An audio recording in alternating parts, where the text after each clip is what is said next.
I am your loyal and loving host, Jared Wynn, as I always am, bringing you yet one more night of esports news, discussion, debate, diatribes, and general interest. How wonderful, how amazing, how splendid. I feel great to be here. I hope you feel great to be watching. I know who else feels great, feels superb as a matter of fact. The one, the only, Sir Richard Lewis. Richard, how are you doing today?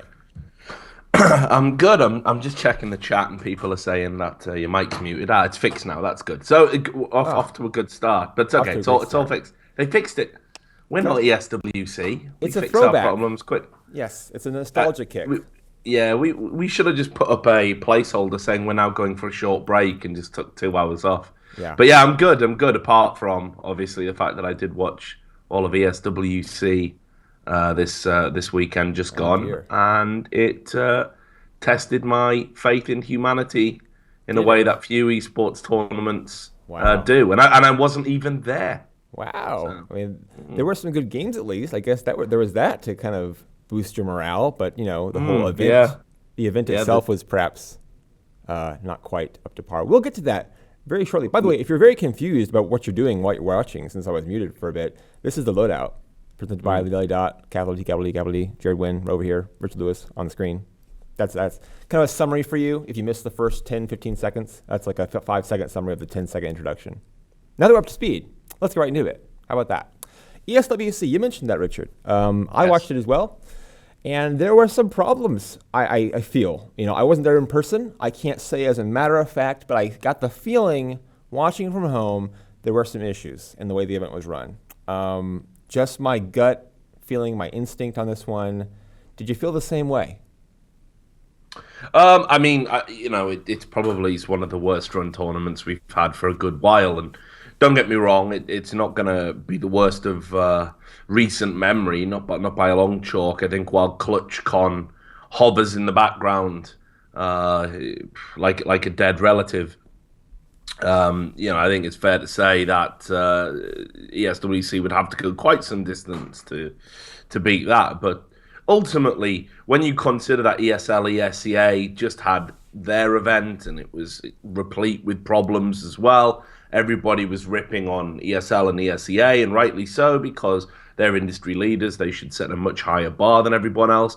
You would think that ESWC would be like, okay, all we have to do is not be as bad as them.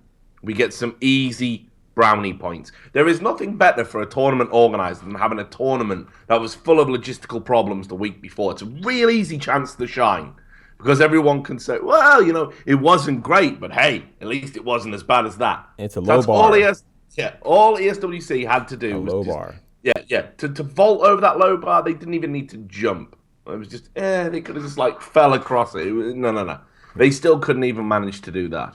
So the excuses that were peddled out were quite laughable. Obviously, ESWC have been doing this for a while, and I know it was Mondial de Jeux or whatever that was sort of hosting the tournament, but they did retain all of the ESWC talent. Certainly, that's what I gleaned from the same people that were whining about it on social media, and how dare we attack them and criticize them for running such a shit show. But real basic stuff. I made a video about it earlier today. It's just laughable things. Okay, so there's a heat wave coming. There's these things called weather forecasts, Jared. I don't know if you've ever seen them. They're really good, right? A guy or a girl. In Canada, you're sure? Even in Montreal? Yeah, I'm pretty sure. Okay. I've traveled the world extensively, and I don't think, so far on my travels, I haven't actually found a country that doesn't have these. Now, I haven't spent a lot of time in Canada, so perhaps this is a new phenomenon. I have, not in Quebec, though. Perhaps Quebec is a little bit behind on weather forecasts. Possibly. Yeah. So, look, I don't know if you've ever seen these things. Like I said, there's a guy or a girl. Typically what they do is they have a smart guy in a suit or a scantily clad girl. I don't know why it works that way, but that is the way it works. And they stand in front of, I think it's called a map. A map? That's what it is. Sounds familiar. And what they do is they point to parts of that map, and they say, this is the temperature, and this is some rain, there's a little cloud, and they tell you what the weather's going to be like. Now, I don't know what witchcraft they use to achieve this. Obviously, there is some sort of non-scientific method being employed, perhaps voodoo. I don't really know, but for whatever reason, I'm guessing ethical grounds, ESWC didn't want to engage with this type of witchcraft, this type of fundamental evil, and use these things called the weather forecast, which would have told them that it was going to be incredibly warm in Montreal. Hot even. Yeah, just imagine it. I mean, because that's never happened ever in summer in the history of mankind. Now, the funny part is they did have a coolant system, apparently. They said they did have a coolant system. The heat being one of the reasons why the PCs kept crashing, players were having a terrible time, stuck to leather chairs, like someone's nutsack to the side of their leg. It was just, they got this coolant system in place, but unfortunately one of the downsides to the coolant system they bought was that in extreme heat, the coolant system breaks. Now, I don't know if you've ever heard of such a coolant system that doesn't work in heat. Kind of seems like a bit of an oversight. Maybe they might have scrimped and saved a little bit on that one. I don't know. But this is sort of just indicative of the plethora of excuses that came out. It wasn't that we haven't anticipated. It's that just somehow everything went against us. Global warming conspired against us. DDoSers conspired against us. You have to understand, one quarterfinal game took 6 hours to complete. A best of three, I should say. It was unbelievably bad. Unbelievably bad. And it wasn't that good a best of three. There wasn't like 5 overtimes per game or anything, just to be clear. No. Just to be clear, it was just your bog standard best of three. Yeah, just might even have been a 2-0. Not sure. Was it a 2-0 actually? I can't remember which one that was. I think there was only one 2-1 best of three, and that was the NIP. Yeah, I'm pretty sure one of the ones that took the NIP tragedy was 2-0. Yes. Which I'm sure we'll definitely get to. We will certainly get to that. What a fun topic that will be. But the bottom line is, I mean, ESWC have been hosting events a long time. They've retained the talent and the experience of these people and worked in partnership with Mondial de Jeux in Canada, unfamiliar territory for them, admittedly so. But they delivered a subpar product once again and will continue to do so. Unless people start basically standing up to what ESWC is. I mean, keep in mind that you already have all these problems with their qualifier system, which is they sell the license for an ESWC qualifier to the highest bidder in each country. The understanding being that they will pick up the bill for the winner and fly them out to the finals. And this just allows people who've never run a tournament before to try and gain some sort of kudos for themselves, some sort of notoriety for themselves by leveraging the ESWC brand to do so. So it's like being a franchise, but with no quality checks. So it's like Coca-Cola or Subway or whatever, and they say to you, "Hey, Jared, do you want to run our sandwich shop?" And you go, "Never done that before. I don't even understand what hygiene is." I mean, that's not true of you. You're a beautiful and immaculately turned out man. But again, just work with me here. And Subway go, "We don't give a fuck. As long as you pay the license fee, you can do whatever you want." Well, that's not how it works. There's got to be some sort of standards and quality control. And, they have a little guy from head office at Subway come round and go, your bread shouldn't be there and your salami's too close to your chicken. And there's quality control. Now, ESWC don't give a toss about quality control. And clearly don't give a toss about quality in general. Or about the weather. So I mean, where do you begin with this company? It's not hard to eviscerate them. It's a funny thing too, because they've been around for 12 years now running these events. I believe that is by far the longest continual event running that we have in esports. I can't think of another. It goes back to 2003. I mean, to be fair, I think we would probably have to give that accolade to ESL, purely on the basis that ESWC. It was in different hands, and it was, before it got transferred over to the French people, after Bercy, I think it was, or maybe it was a little bit later. But yeah, it was. It's certainly not the same people from the early glory days of ESWC when that brand actually meant something. And it was the best event of the year, in my opinion, back in the day. Yeah, I mean, here's the thing. I think at this stage, I don't mind if you want to enter into our business and run bad events, because eventually the market will just dictate that you're going to struggle. Like, for example, there's a reason why there weren't Fnatics and TSMs. I mean, TSM have got their own shit going on, but they're actually top teams weren't exactly climbing all over themselves to go to this. It was a very expensive tournament to attend, even with travel assistance, which ESWC did provide. I must say that. But ultimately, I just think when you call yourself the Electronic Sports World Cup, that title should stand for something. And quite clearly, it doesn't anymore. It doesn't mean something, just perhaps not what you'd want it to. So at this juncture, I think they should just rebrand before they sort of push what was a good brand into the dirt. Yeah. Just call yourself something else. Weather-free tournaments. I don't know. The WFT. I don't know. Whatever you want to call yourself, but don't call yourself ESWC until you're in a position where you can actually run something that looks vaguely like a World Cup of esports should look like. We'll see if that ever happens. I'm not feeling super confident given the track record established here. You would hope that after one or two poorly run events, you might have some significant improvement as opposed to significant downfall and regression, which we might have seen here. But hey, there were some games played eventually in the heat with the sticky leather and all the other good things like that. There were games played, some excitement to be had. Na'Vi defeating Cloud9 in the final of the tournament. One more title for Na'Vi, a good look for them. Flamey's progression has come a long way with this team. He was once a bit of a wayward fragger, and now he looks to fit in splendidly. No surprise, he has veterans around him, people who can bring him up to speed and keep him in line. It's hard, I think, to get out of line with a team like Na'Vi. What is Flamey going to say to these guys that they're going to not look at cross, So I think it's a good fit for him. Guardian playing well. You have the rest of the team. Edward just doing their thing. Zeus, a solid leader.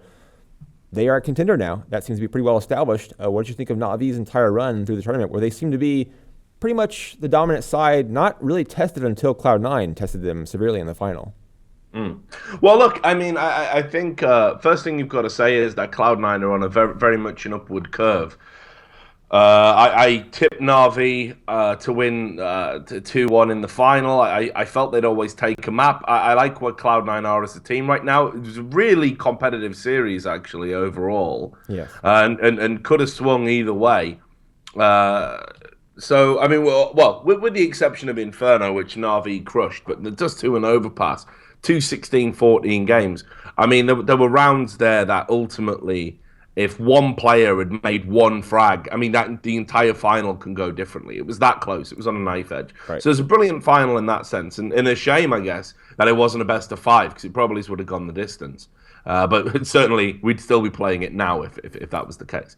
Now, just in regards to Cloud9, Shroud is really starting to look a lot more like himself. Like Skadoodle, I think, was beast mode. I don't think anyone's going to really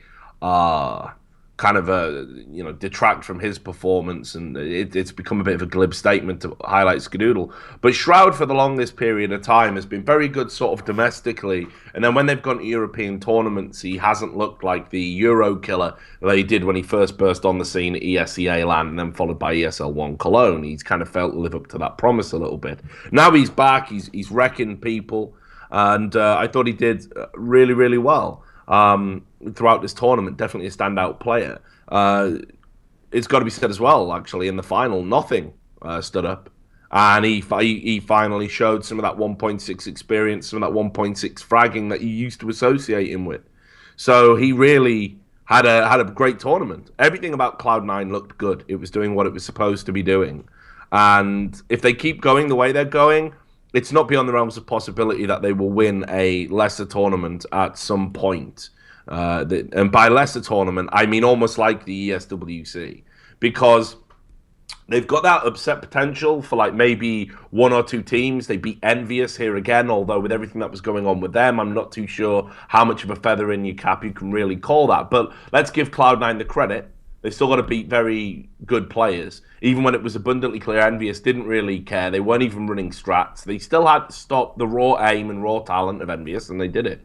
But they'll never get a deep or sustained run, I don't think, in a tournament that has real strength and depth. So one where you get all of the best teams in the world actually in attendance. And by that I mean, again, I don't count ESL, ESEA because it capped the number of European teams that could attend.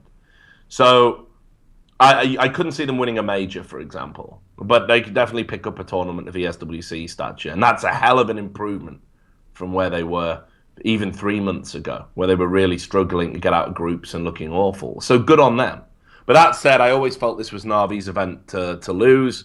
They looked brilliant. Everyone was raving about Flamey over the course of the tournament. For me, it's my usual suspects that really were the bedrock of the team's success.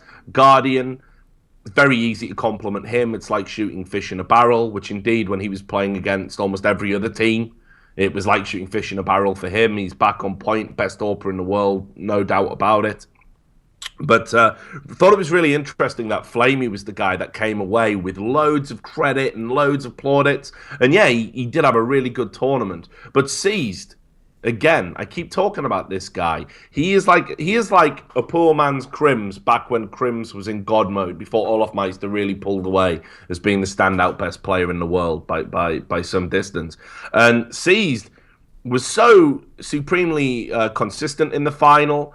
He was the statistically strongest player over the 3 maps in the series for Na'Vi, with the best KPD ratio, like best headshot ratio, overall highest rating, highest number of frags, I think. So he was the guy that was doing what he does so well on the CT side, which is just defensive work, uses the terrain well.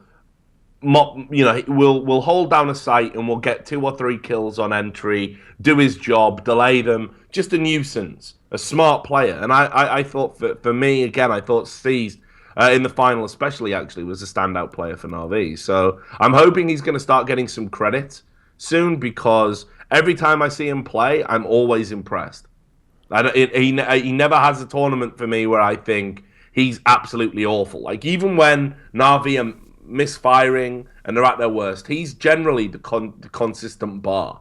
You know, like that him and Guardian are just, you know what you're going to get with them every time Na'Vi play. Right. So yeah, I hope people start maybe getting on board the Seized train and start giving him a bit more credits. I think both teams really speak to the rewards of being patient, because it wasn't so long ago that Na'Vi had gone months, I think several months in fact, without, maybe half a year or more, without winning a significant title. And there were questions over whether the team should make big changes, what they were going to do. They made one change, brought in one player. They brought Flamey in for Starix, who'd been around for a long time. Yep. That's all they did, stuck to that, and we've seen the payoff now. You don't have to make sweeping roster changes every few months. You don't have to shuffle the entire team or the entire nation worth of players. You make one change, you find one place where you need a more dynamic player, and that's what Na'Vi did. Now they're a contending team. They could win any event they go to, I think. They really have the potential. Cloud9, same thing. They had, as you mentioned, a few months of real struggles with the new lineup. Didn't look strong at all. They had some real worries. Even as recently as a few weeks ago at Gfinity, I think it was, they really bombed out, did not look strong. Now we're seeing the potential because they were patient. They let the team play out. They let things kind of fall where they needed to. They got better confidence. They got better chemistry. They became more together as a team. We see the team now kind of coming together with different roles being taken on. Shroud is the big fragger. I think Freakazoid needs more seasoning still. I think he's kind of in a position like Shroud was, where he's a raw talent, but he needs more international experience. He needs more experience against the best teams. He needs more time to lose his nerves. We saw him get really bad nerves against Fnatic on Dust 2, I think it was, in the last game of the last 2 weeks tournament, the ESL Pro League final. Mouthful that is. I think Freakazoid need more time. I like to see Cloud9 with this lineup for at least several more months to the end of the year. I think they have good promise. I don't see them winning a major, as you mentioned, but I do think they're a contender. Any tournament they go to below the major level, which is most events, because there's so many now, you're rarely going to get all the best teams in the world together for one big outing. Yeah, I mean, just to that point on Freakazoid, it's a bit of a running joke in the scene among pros that he's a bit of a brainless player. That's sort of what they say about him, that he's really dumb. And I think part of that is over-exaggerated because, you know, he's a big guy, muscles. People like to create a nice sort of easily defined stereotype, and that's just typical of players in general and people in general. Really. Like Pasha to some extent, he gets some. Yeah. Some I jokes, mean, yeah, exactly. So I think when it comes to Freakazoid, it's not that he's not a smart player, although I would say he isn't. He's not like anything special. He does make some mistakes. He does seem to get caught, but he's really an instinctive player. And this is the difficult part, I think, for him and sort of his growth. It's when to sort of rein those instincts in. That, if you're going somewhere to pick somebody and you're getting caught out time and time again doing it, and you're getting shut down early and you're giving away that first frag, you need to be a little bit smarter. How can I change it up? How can I do it? But he's so sort of instinctive and confident in his own ability. He's the kind of guy who'll be like, nah, do you know what? I'm going to go and I'm going to pick that guy again. I'm going to do it again. I'm going to do it again. I'm going to do it again. And it's great to have that level of self-belief. But when it isn't working, you're really being a liability for your team. And I think that's just where he is right now. I think if all of this international experience and all of this competition he gets is fine, but you've got to be open. You've got to be receptive to learning from it. I'm not too sure he's there yet. So if he can get there, I still think he can be a phenomenal part of the Cloud9 machine. And when he's on point and making entry frags, he's a game winner in his own right. So yeah, I think there's more to come from him, but I definitely think he'll get there. Yeah, I think becoming more comfortable as well, because he is the entry fragger. So that being his role and him being still relatively new to the international scene, he might feel like he has to make the entry frags. Even if he's getting picked, he's kind of failing at those first peaks. Needs to back off a little bit. Maybe this map you rein in a little bit. He probably still feels the need to just go out there and do it. It's his job. He's got to prove himself to some extent. That will be allayed in time. So I like both these teams going down the stretch, actually. I think both Cloud9 and Na'Vi looking very strong in the future. One team that has not been looking strong, one team that has been actually victimized by Cloud9 over the past 2 weeks is EnVy, as you mentioned, and they are now going through some significant changes. The winners of DreamHack Winter, a major not that long ago, winners of X Games right after that, the 1A to Fnatic's 1B not that many months ago. They are now changing significantly. We are likely going to see Shox and Smiths out of the team, replaced by KNES and Apex. A big change. Before we get into the actual players here and what this means for the team, we'll go into that in some depth. Let's talk about why the change happens, because this is, again, one of the top teams in the world since their formation as LDLC, never mind as EnVy, never mind coming to the EnVyUs organization. Why did this change happen? So, I mean, just to speak to the change for a moment, for those that don't know, what was being strongly rumored, pretty much from the point the players and teams touched down at ESWC, was that there was going to be a change in EnVyUs. And then the information that started coming out was that it was going to be Smiths and Shox on the way out, and it was going to be Apex and KNES from Titan on their way in. Now, the rumblings started before anyone's position in the tournament was even known, suggesting that this had been in motion before that. But then apparently what happened, and this is what everybody was talking about, gossiping about, I should say. It is ultimately gossip at that stage, was that the new team, the KNES and Apex, they were sat with the remaining members of EnVyUs, were having a meeting discussing how it was going to work. I imagine, some contractual stuff. And Smiths and Shox actually walked in on the meeting, so kind of like catching, your wife cheating on you or something. Oops. And it made for a very awkward evening. Apparently, Shox was telling people about it, wasn't particularly happy with what had gone on. And you got to understand that Smiths and Shox, they are best friends in real life. Like, Shox is a lot of things. One of the things he is he's really loyal and he's really principled. I've known Richard many, many years. And him and Smiths, like, as far as he's concerned, it's like, look, if you want to backstab my friend, like, I'm definitely going to go with him anyway. And I think EnVyUs knew that. Like, he'll see it as a betrayal. He's been here before. When they joined Thermal Take Dragons, I think it was, when they had the big split in CSS. Very Games cut Shox and Smiths, I believe it was. It was short-lived, and they both went together and they played at Thermal Take Dragons, I think it was, which again was well below their capabilities, and they had quite a poor showing at the last ever big CSS tournament, which was Copenhagen Games in 2012. Now, again, Shox has got his own ideas about how he wants to play. He's got his own ideas about how a team should function. And when things start moving away from that, all that really keeps Shox there is friendship, loyalty. If he feels it isn't there, if he feels it's not going to be there, he'll go and do something else. Because it's Shox. He's one of the best players in the world. You have to understand. If you wanted to be financially driven, if you wanted to look after number one, you could walk into any team in the world, week in, week out. People would try and make it work for Shox. There wouldn't be it would be a case of like 4 dudes saying to Shox, we'll learn French, right? We'll learn French to house you, because it's fucking Shox. So when all of this goes down, basically they go into their semi-final games against Cloud9, and they aren't running strats. You can see on the VOD, people are asking for drops. They're not getting drops. You know, like I think it was an instance where MBK asked Shox for a drop. He doesn't drop for him. And again, all of these small little things are quite glaring in light of the story. And this is all, again, from sources that were there at the event. So they basically run one strat against Cloud9. And Happy came out after the game, and you could see he did an interview with Semler. He wasn't happy at all. He was really miserable. Then he did a follow-up interview saying, we're just burnt out. Anybody can see what's going on here. Even Hastro tweeted, to the untrained eye, maybe that looked like a team that wasn't going to make changes. Right? So he's pretty much confirmed changes are coming. Now, where it gets interesting, I think, is what's next for... Well, there's two sort of... two collections of fugitives at this point.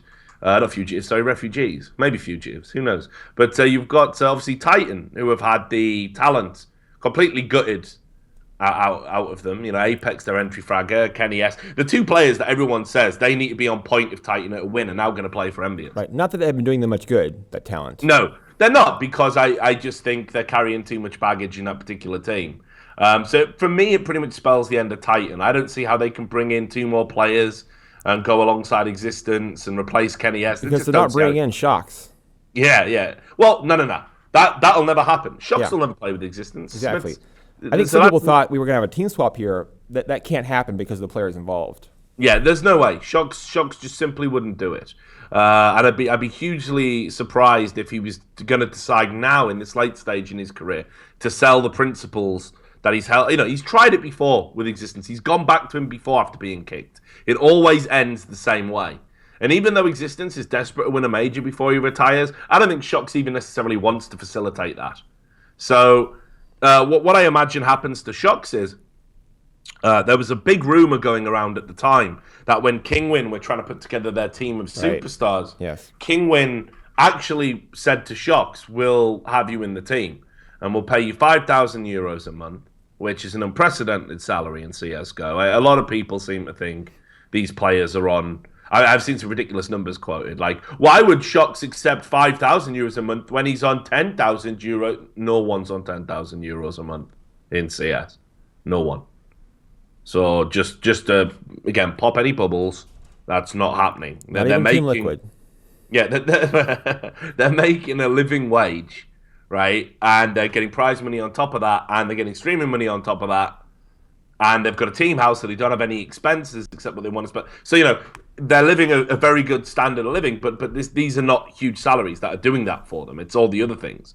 So, anyway, there was a big rumor around at the time, and sources close to Shox said that he had an offer from Kingwin put on the table, €5,000 a month, more than anyone else in Kingwin, who are currently the highest salaried team in Europe.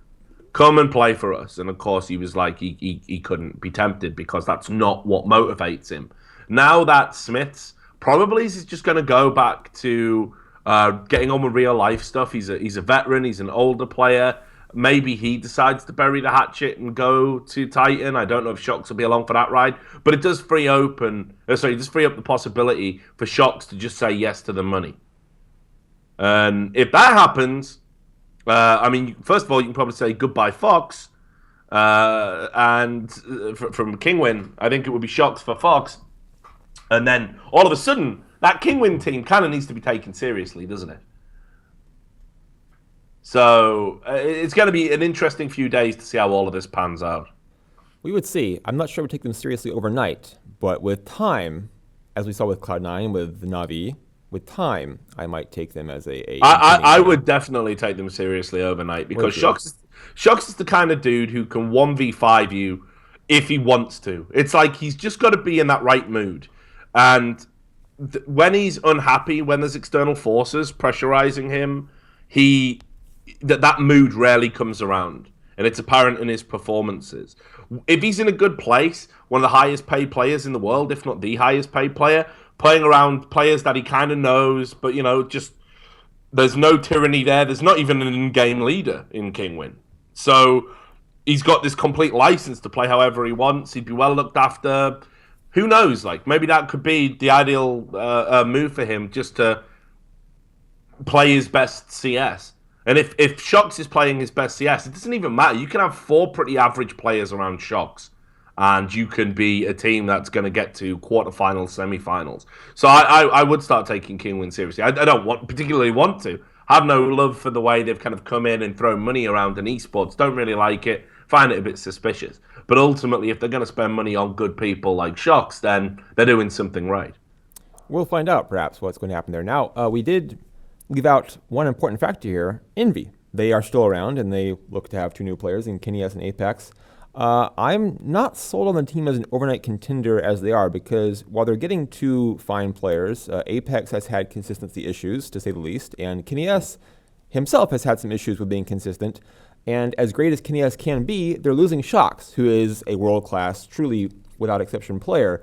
So I'm not sure this boosts them particularly. It could keep them at the same level, perhaps fix some temporary issues. Where do you see the team going from here with this new lineup, assuming it all comes together as it should? Well, put it this way. I don't think necessarily it's as bad as people are making out for EnVyUs. I think this could be a real good move.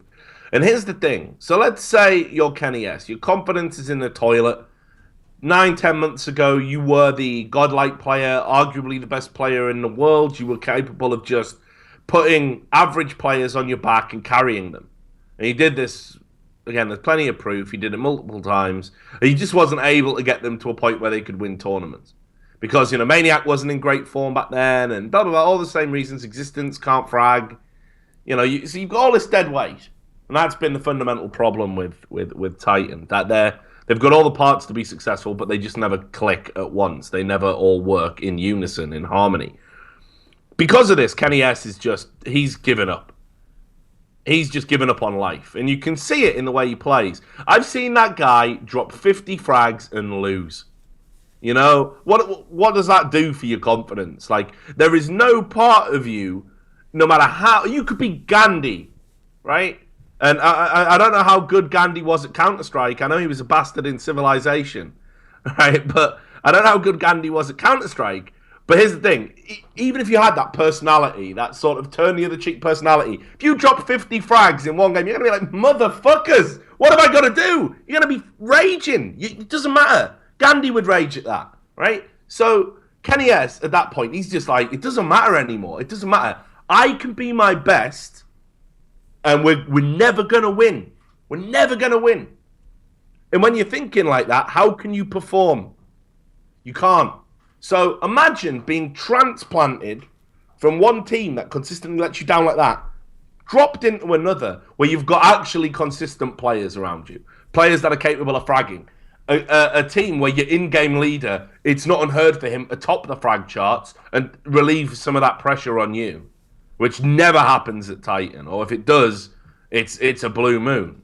So imagine that, right? Then you've got Apex, who again is under this tremendous pressure, because you've got RPK, Mr. Consistent, he's good for his 1-2 frags around every round, and will occasionally go absolutely ham and drop bodies, and that's fine. And then you've got Maniac, he's playing the career best CS that he's ever played, but of course he's got this prevailing issue with his jobs. You've got Existence, who regularly, more often than not, will be in negative scores, right? And your job is to be the entry fragger for that team. The weight on your shoulders is ridiculous, unbearable in that situation because no one else can do what you do with the exception of Kenny S. He's the only guy that can work an entry, work a pick. If you can't do it, the team isn't going to be able to do it. The team is going to malfunction. And that's why Apex regularly has these poor performances because if a team has your number and can shut down entry fragging and has a great godlike CT side, your T side is never going to be that good. And it's quite telling, actually, that they invest so much, Titan, in the entry fragging style that they always do better as T. In fact, they regularly get more rounds on T than CT. Their CT sides are appalling. And that's because you lose all of that Pika's advantage, right? Like you get with your Kenny S's, your Apexes. You just get out, it's not outbrained because I think we all know Existence is very good tactically, but they just aren't capable of making the frags when T's are swarming all over their site. So at the end of the day, the Apex's strength is being sort of cancelled out by all the negatives. Like he'll have a good T half, but then people will go, oh, he had a terrible score because they got dicked as CT. They got dicked as CT because RPK in Existence can't hold a site. Kenny S is playing defensively and is getting neutralized by smokes. All of these factors build up. So I think Apex has had quite an unfortunate time of things in Titan, the way they're playing currently. So, an entry frag isn't meant to be godlike on the defensive side. And yet, he has to be if they have any chance of winning. So, I think those players are going to love being an EnVyUs. I think they'll be supremely happy to just get away from it. To get away from all of that bad memories, all of those negative setups, all of those constant living life by the playbook. Going into somewhere where you can be a bit more flamboyant, a bit more loose in your play style, not have quite as much pressure on your shoulders individually, and most importantly of all, have players around you that are capable of getting frags on the CT half. Basically, to get away from Existence. Let's just kind of pare it down there. Oh, it is his team. I suppose a little bit. Look, it gets to the point where you just have to be brutally honest. And as great as this guy is tactically, a model professional, wonderful person, right? But the negatives outweigh the positives. And it's got to be said, if you were godlike tactically, you could still probably find a way to win. I've said it I still believe to this day Counter-Strike is more about brains than it is about aim. I genuinely believe that. And if you've got the best tactician, you should be able to grind out results. Instead, Titan are losing to teams like SK Gaming. They've only been around for 2 tournaments. So, how good really is Existence's, masterminding? It might be very good, but there's probably an argument now to say it's overrated. Because their finishes have just got worse and worse and worse and worse. Yeah, I can accept that he's a good tactician, but at a certain point you do need results to back up being one of the best tacticians in the world. And the results are not there. In fact, you have the opposite of the results for Titan. You have poor results on a consistent basis.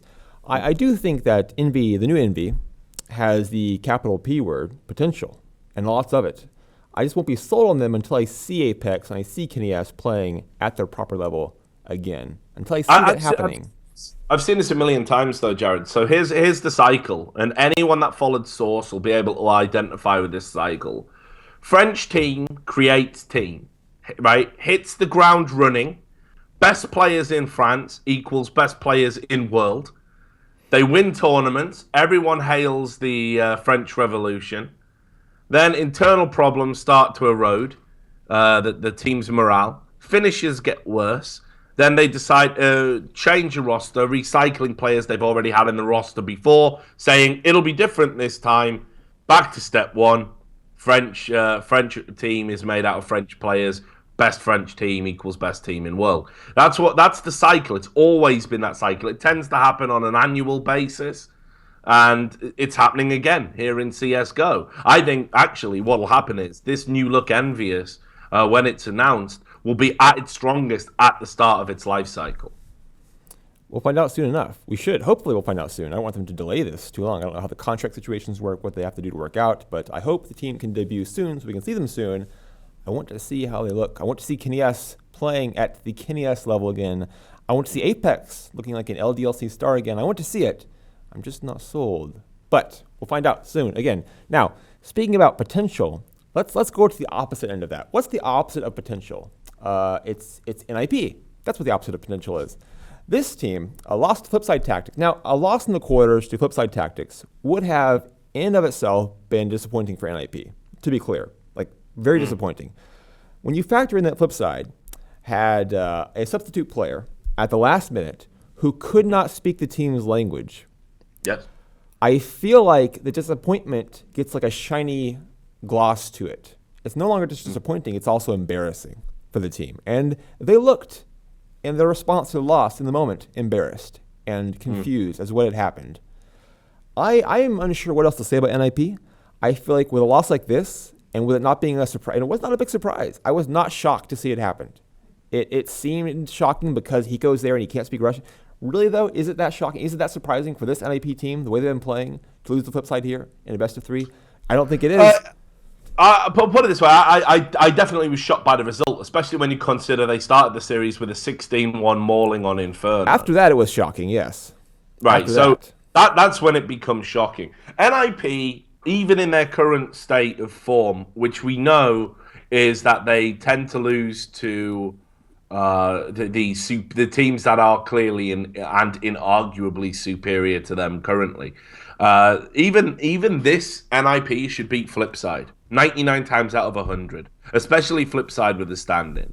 And once again, this is indicative of NIP, their stubbornness, their lack of fluidity, their reliance on hitting shots and hitting, making frags. Really, really just. It's got to the point now where it's like, you're like, look, we can all see the problems. What are you going to do to fix them? And if players aren't willing to change, then you've got to be willing to change players. And it's just that simple. That's just the rule of Counter-Strike teams. It seems that simple to us, Richard. But is it that simple to NIP? Because EnVy are still a contending team that can win tournaments. They're making a big change now. NIP have been removed, it seems, from that position, that EnVy level. The situation at NIP is incredibly complex. It's incredibly complex for a number of reasons that aren't public. And a lot of this goes back to the Dig Life acquisition. I've said it many times. Those players, for me, are not in a good place. I think they're under tremendous pressure, both in terms of what they have to do performance-wise, but also just the support network that's around them at that organization. It's not what it was. It's not what it was founded upon. And there are some very dubious things happening over in that neck of the woods. Now, all of that said, there's also other things. I mean, like I heard, it's not a rumor, I don't think, but I think Arlu's about to become a father. I think, I don't know if this is public knowledge, but again, this is what all the pro players are saying. That's obviously probably weighing on your mind a little bit. So there's that. And one thing that I do know for absolute certain is that, and this indicates to me that NIP are perhaps going to stick with this core 4, or they're going to lose one player to retirement, is that they have been in talks with Fnatic about the potential of signing JW. That's absolutely true. That's 100%. I don't care what anyone says. If people say I'm making it up. We heard the rumor first at DreamHack Summer, and then I've since actually been able to verify it. So that's definitely happened. So NIP, all of these talks, I saw an interview on Aftonbladet where Heaton said we're not going to make any changes. We know that all we need is one win and our confidence will be back. Actually, they have behind the scenes made intimations towards changing a player, and and they think JW could be the man to elevate them, to lift them up. You can make of that what you will, because obviously approaching JW implies that maybe it would be Arlu who was going on the way out. I don't, and that could be linked to the father thing. I don't know. All I know is that those conversations have happened on a managerial level. So I think NIP are open to potentially making changes. I think they need to make changes at this stage, but they've got problems that aren't going to be rectified by the introduction of one player, even someone as good as JW. What's actually interesting as well in all of this, there were rumors as well that Get Right was going to negotiate a move to Fnatic. That was one of the rumors that were coming out of ESWC. That was another day one rumor that Get Right was going to, because obviously he knows the Fnatic organization really well, played there, was hugely successful since he broke on the scene, going back to like 2009. So he obviously has that. Well, I imagine that door's always open to him should he want to be there. And let's be clear, he is pretty much the only outstanding thing about NIP at the moment. Still is. So, yeah, well, and always will be.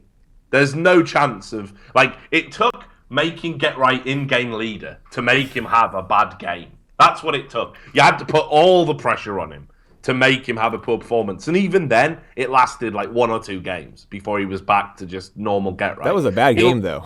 I have to say. Oh, yeah. 2 for 19. That was a rough one, yeah. So he will never... He will never be a bad player. Just never. So yeah, and just to be clear, I don't necessarily put any credence in the Get Right to Fnatic rumor. It was talked about, but as I said, I've been able to confirm the veracity of NIP having had talks with JW, or had talks about having the potential to talks with JW. I don't get why he'd want to leave, but this has been rumored for a while now, and it's absolutely true that conversations have at least been had. That's 100%. So yeah, I think NIP need to change something. I think they've just got too much going on in the team to be truly successful. And this for me is a low point of the NIP era. This is as bad as it's going to get for NIP fans. You've lost the flip side with Hiko as a stand-in. That's it now. If you do not make changes ahead of the next major, things are only going to get worse. You have, at this juncture, they've got the potential to be the next Titan. Just free fall. So they've got to really think long and hard about what they want their legacy in this game to be. And I think they need to change at least 2 players. So yeah, I don't want to sound hypocritical because I spoke earlier about being patient and letting lineups kind of figure things out, but there is a limit to that. There's a point at which you have to say, okay, it's time to make a change. You know, Na'Vi found the time to make a change. They found the player who was the dynamic force they needed in the team, and shed some, what frankly was some weight in the form of StarX at that point. He had kind of leveled off in his career. I don't think it's a big stretch to look at NIP and see which players might be plateaued already and might have gone on a downward trend. We've talked about Freiburg for a long time as someone who needs to pick it up. The numbers aren't there. He has one good tournament, and it's a big story because he never has a good tournament anymore. He's an obvious choice. Does Forrest hang it up? He still has moments, but he also has moments of not so much good play. Tough to see. I actually like Exist. I think without too much of a burden on him in terms of leadership, he can still frag pretty well, and he can be an effective in-game leader. So I like Exist on the team. And Get Right, of course, is the team. Alu, I think, is a very capable player. If he decides to go elsewhere because of his personal situation, that's his decision. But I don't think he's a problem at all for the team. I think any hate he's gotten has been undue from the NIP fans who just want the glory days to return and are being unrealistic about what's causing that lack of it. Yeah, I mean, look, if you're a fan, I think even the most diehard NIP fan now realizes that they need to make some serious changes. It's just got to happen at this point. They keep going around in circles, trying to fix things that cannot be fixed. And the circle's getting lower as it goes around. Yeah, exactly. That's further what I mean. down.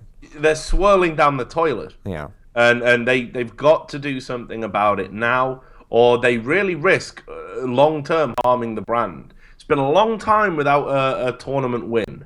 And that maybe doesn't matter to the sponsors, but eventually it will.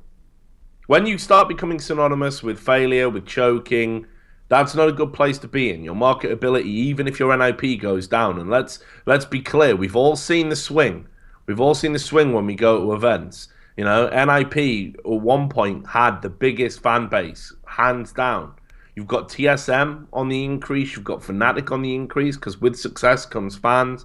You've got Kingwin, who for me are inexplicably popular. So NiP need to be really careful. They're walking a tightrope. I think they're at a crucial phase now. Now that this should be rock bottom.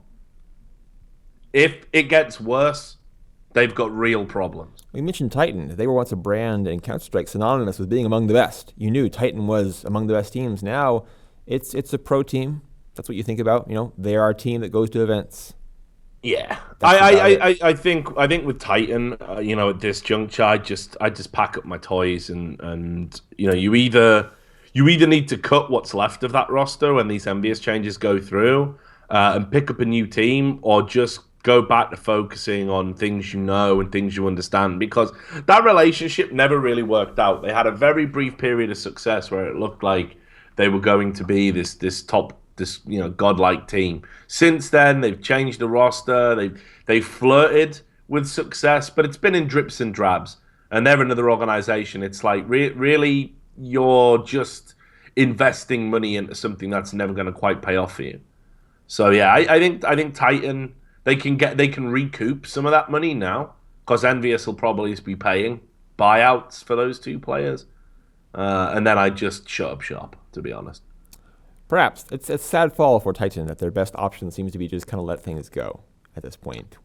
Yeah, I mean, because it's that, or you go out and you poach a high profile team and bankrupt yourself even further, or you take a gamble on a collection of free agent Swedes, which we all know can be a lottery at the best of times. So, and there are good players out there that aren't affiliated with first team rosters or top tier teams. But I just think for Titan right now, it's like you had the chance and you put too much faith in a project that ultimately wasn't working. So it is a cautionary tale ultimately for NiP at this point. This current struggle actually goes back to Kaylee and his unfortunate situation, if we have to call it that. His getting banned from the game, and then Eorc having to step in for him, and the team kind of looks for a solution. They find RPK. Is it now time to say the RPK project didn't really work out quite so well? The resurrection of RPK? I don't necessarily agree with that. I think RPK, as I said, I think he's consistent. I think the chances of him ever being at the level he was in CSS, where he was the best rifler in the world, I just think that's too much to ask of any player in that age bracket. Ultimately, I don't think it's not even necessarily about the 2 years he took off the game. I just think he was always going to plateau in the same way players do across their careers. We don't expect Taz, for example, or Neo even anymore, the best player of all time, to really be fragging super hard. We realize they're approaching 30, and we give them the benefit. We say, look, it's time to just ease off a little bit and just be consistent. RPK is doing that. He's definitely not the problem in Titan. Anyone who suggests that is an idiot and doesn't watch the games. So I think he should stick around. I hope there's an opportunity for him with another team. I don't know if that'll happen. I mean, I feel like at this point, him and Existence are going to be a pairing.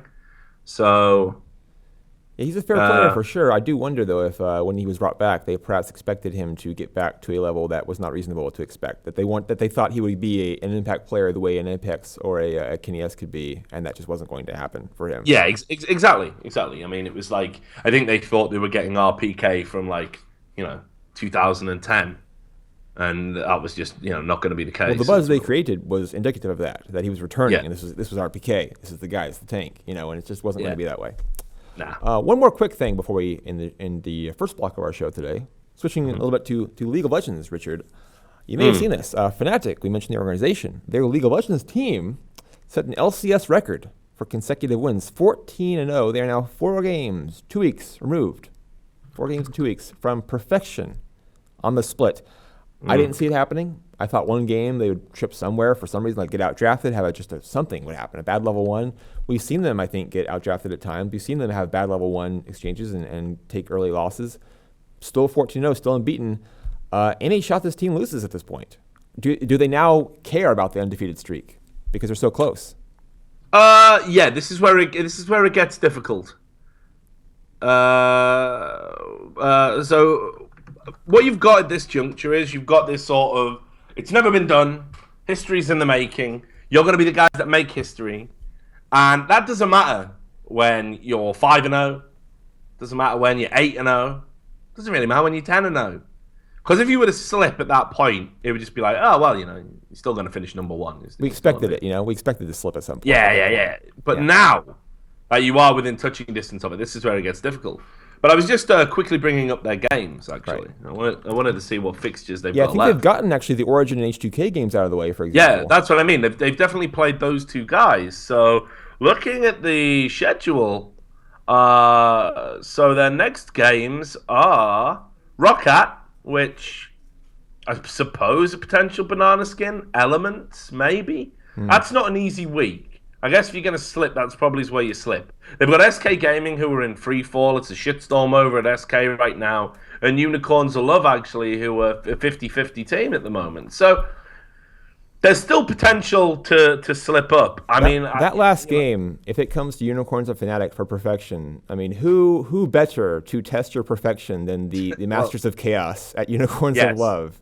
Exactly. And I think at that point, actually, if they do get that far, and it does come down to Unicorns of Love, that you're probably right. I think that is actually the bigger test, because by that point, Unicorns of Love will know absolutely whether or not they're going to be in that top four. It could even, looking at the fixtures, could even pan out that they would need to beat Fnatic to get into the top four. So, yeah. So, I think it's going to be interesting ultimately how the season works out. You can see the teams that Fnatic should be beating, which obviously right now that doesn't incorporate everyone. But they've still got some tough tests. Elements aren't going to want to finish too far down the table. They've got the opportunity to leapfrog Roccat. Unicorns of Love, like I say, they're 50-50. They're under pressure. They're basically that cluster, that middle cluster of Roccat, Gambit, Unicorns of Love, and Giants, where they're on like 6-8 or 7-7. They're going to be the ones that are going to be like wanting to make late runs and get themselves in a secure position. So yeah, going to be really, really interesting to see how the season pans out. But ultimately, you would have to say Fnatic have done the hard part. They've done so. They've done the double over Origin, the double over H2K. So at that point, you would have to say that realistically they should be home and dry. I'd love to see them do it, and I say this as somebody that again was part of that collection of people, that collection of pundits in the press that were saying that is a team it could be fighting for relegation when they first put them together. So this, for me, is one of the greatest stories ever in League of Legends. This new generation of Fnatic, to take 4 rookies plus Yellowstar and achieve everything they've achieved, and do a 3-2 series with SKT, to now potentially go an entire split undefeated. It is just incredible. It is, like I say, it is one of the best stories. I think one day I might write something about it. The entire genesis of the team to where they are now, hands down the best team in Europe. I really must say, I hope we get that 17-0 Fnatic versus Unicorns of Love finale. That would just be I'd love it. I'd love it. Yeah. What a great cap to split that would be. Thanks, as always, Richard Lewis, for joining us. Your insight is unrivaled, without a doubt. No one can rival it. Stay tuned, everyone. No one rivals it.